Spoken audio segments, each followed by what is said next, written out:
Hello mga kabert kalesyo. So nagrepack tayo ngayon ng munggo. So ito ang munggo na ito ay ang tawag dito sa munggong ito ay munggong labo. So bakit munggong labo? So isa po ito sa mga masarap na munggo. Ito po ay malapot. So tingnan niyo may ano siya, may nakasama siyang isang piraso na hindi labo.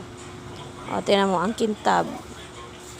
Ayan, medyo mura yung ganitong munggo na makintab compared dito sa labo. Ito yung po, ito siya. Oo nga, may halo. May halo siya, may nahalo. Ayan. So, ito yung masarap na munggo. Ayan siya.